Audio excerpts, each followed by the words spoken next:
Okay, let's get to, you mentioned Eric Holder, the treatment of the Christmas Day underwear bomber. How do you think that case should have been dealt with? I think the proper way to deal with it would have been to treat him as an enemy combatant. I think that was the right way to go.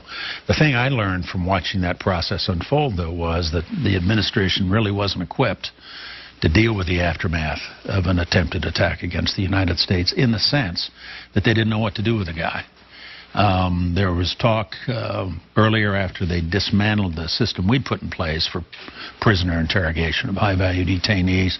They'd gone out supposedly to create the Hague high-value interrogation program, but in reality it was not up and running at Christmas time when it should have been. They'd started months before that to put that in place.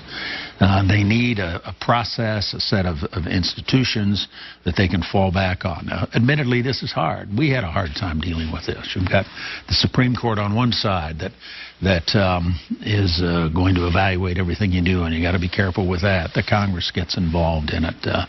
So I'm not saying it's an easy task, but by this point, when they've made all the decisions they've had, close Guantanamo, end the high-value detainee program and so forth, I think those are all mistakes. Those were the tools we put in place to deal with this kind of situation. They should have had something to put in lieu of those programs, and it would look like they do not have that kind of capability yet.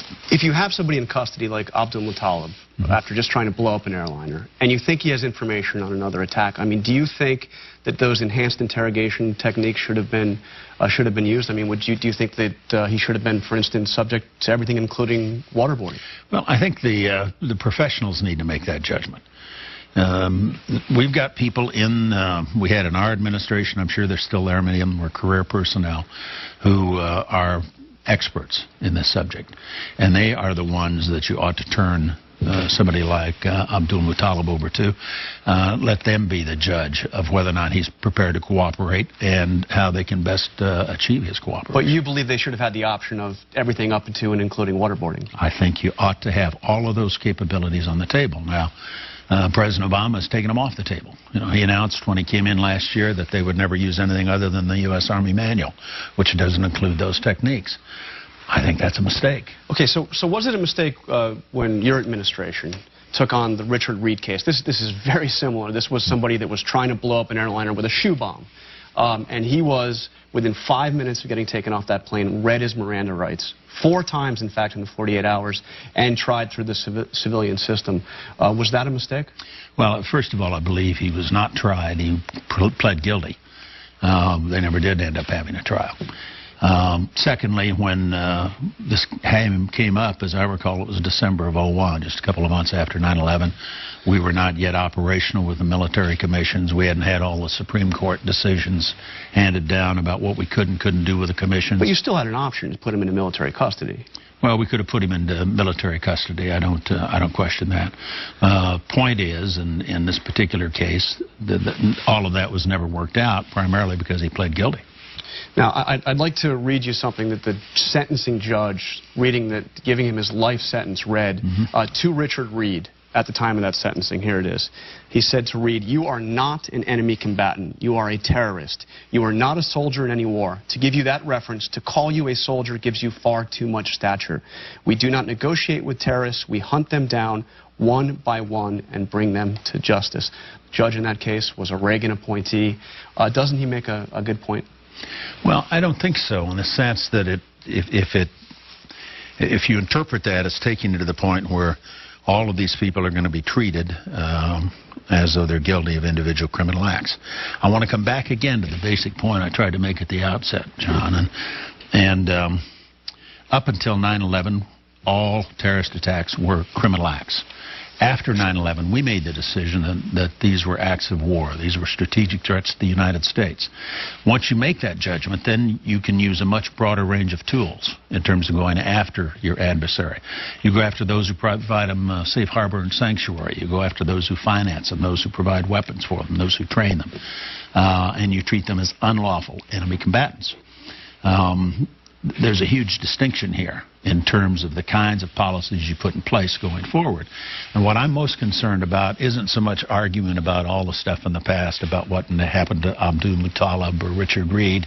I think the relevant point is, what are the policies going to be going forward? And if you're really serious and you believe this is a war, and if you believe the greatest threat is a 9/11 with nukes or a 9/11 with a biological agent of some kind, then you have to consider it as a war. You have to consider it as something we may have to deal with tomorrow. You don't want the Vice President of the United States running around saying, oh, it's not likely to happen.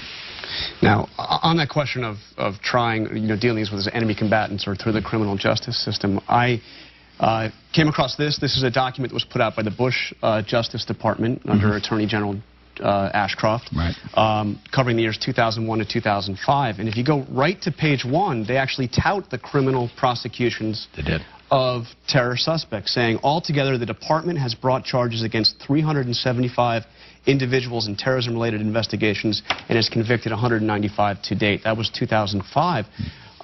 Again, seems to make the administration's point that they're not doing it all that differently from how you were doing it. Well, we didn't all agree with that. We had, I can remember, a meeting in the Roosevelt Room in the West Wing of the White House where we had a major shootout over how this was going to be handled between the Justice Department that advocated that approach and many of the rest of us who wanted to treat it as an intelligence matter, as an act of war with military commissions. We never thoroughly or totally resolved those issues. These are tough questions, no doubt about it. You want my opinion, my view of what ought to happen? I think we have to treat it as a war. This is a strategic threat to the United States. I think that's why we were successful for 7.5 years in avoiding a further major attack against the United States. And I do get very nervous and very upset when that's the dominant approach, as it was sometimes in the Bush administration, or certainly would appear to be at times in the Obama administration. Did you more often win or lose those battles, especially as you got to the second term? Well, I suppose it depends on which battle you're talking about. I won some, I lost some. Ending waterboarding, clearly. I was a big supporter of waterboarding. I was a big supporter of the enhanced interrogation techniques. And you opposed the administration's actions of doing away with waterboarding? Yes.